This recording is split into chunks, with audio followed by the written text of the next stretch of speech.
Is the pina colada killing me? I just finished watching the last episode of White Lotus yesterday and I need to talk about it. So if you're going to watch this, spoilers ahead, mute it and keep watching the video for the cocktail. And I am going to make a pina colada. If you know, you know. I guess my first thoughts were I was disappointed and not disappointed at the same time.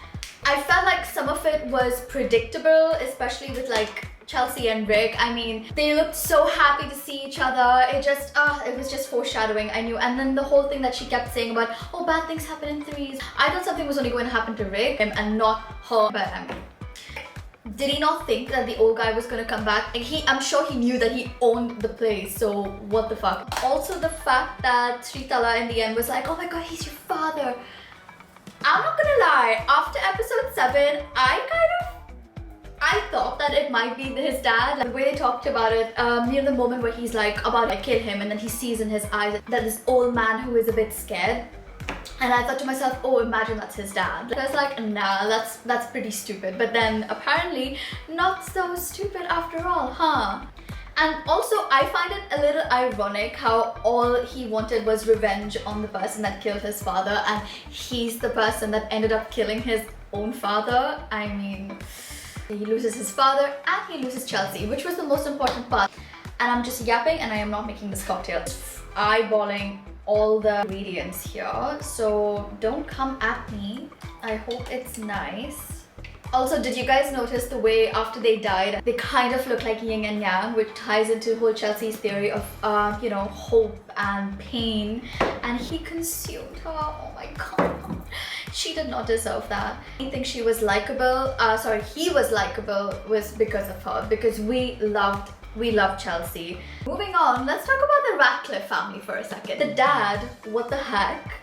I thought that he might actually go ahead with the mass thing, but he was constantly like, oh, Lockie can't drink, Lockie can't drink. I just knew that motherfucker was going to like, something was going to happen to him, and also fucking deserved. Who makes protein shake in a dirty blender? You deserve that if you were not going to wash it. And I think it's super funny that he came back to life because he's a pleaser, if you know what I mean. So he just came back to please his dad.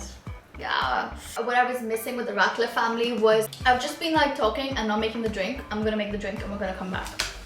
Okay, I've blended it. I have so much to say and I'm unable to focus on making my cocktail, but it's just like an average pina colada. I don't even like pina coladas, but you know, the occasion calls for it. I do have scissors. You gotta do what you gotta do. A little pina colada. I hope nothing happens to me. Coconutty, pineapple-y, sweet. I mean, it's on brand. Cheers! You should try some. Anyway, I would have really liked to see the reaction of the mum.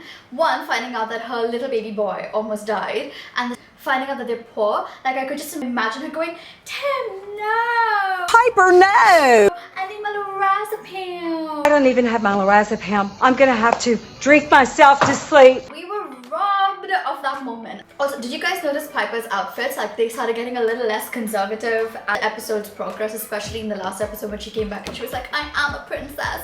I can't do without money. Yeah. How is it that towards the end, the only person I felt like was a bit sane was Saxon? So now the three girls, right? Like, let's talk about them for a bit. So I thought it was super interesting the way they come on the strip a little superficial, but they left with a little bit of a connection in a way.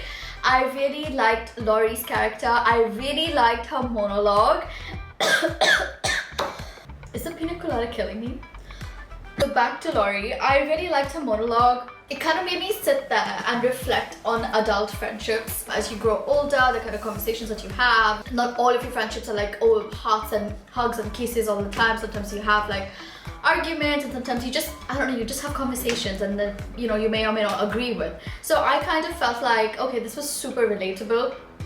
And I really liked how they kind of like spoke to each other towards the end, and even how Jacqueline, although she was fucking insufferable, she kind of like says, oh, you know, I really want to be a friend. Let's kind of like work things through. So I really liked that scene. Mama Belinda and Zion, This woman became rich for 5 minutes and she became Tanya.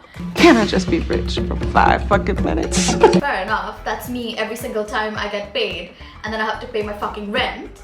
So I understand you, girl, but also you did exactly to Pornchai what Tanya did to you. Bitch. And I think it's so weird how both of these women go back on their word because of the same man. Also, if I were Belinda, I would never stay at a White Lotus ever again. Moving on to Mook and Guy Talk. So, I don't know how to feel about that. Okay, look. On one hand, I thought Guy Talk was, you know, he's such a pookie and he was all like, oh, my morals. And of course, you see him give up his morals for, yeah, I guess greed in a way. I thought that it was Mook was an interesting character because she comes off as a sweetie and, you know, but low-key well, people could see it as a way that she was manipulating him, but I don't think she was.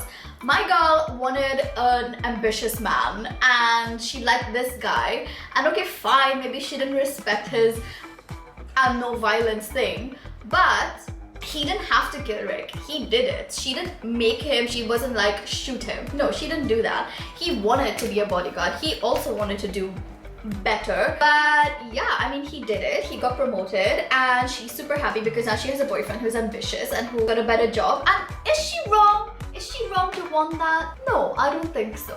So honestly, good on you, Mook. And yes, that's fucking controversial, but so I guess at the end of the day, I preferred the ending to season 2. Oh my god, like it was so random, it was so unhinged, it was so much more funnier.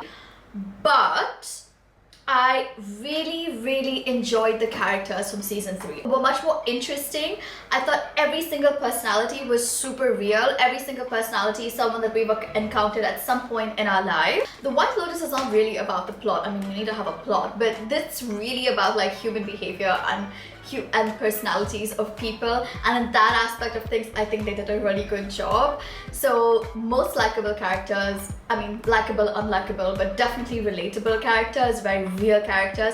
And the music, oh my god, I loved it. Didn't think I was going to enjoy it, but I loved it. I think there's an extended version which does have the riff from season 1, season 2, but I kind of feel like there was too much happening, and I do agree with Mike White's decision to take it out, although I do think they could have also had it in the last episode. I mean, you know. And yeah, that being said, I need to know what you guys think. Like, tell me, what do you think? Did you love it? Did you hate it? Did you agree with some of that? Do you disagree? Do you have your own theories? I loved it. Let me know what you guys think.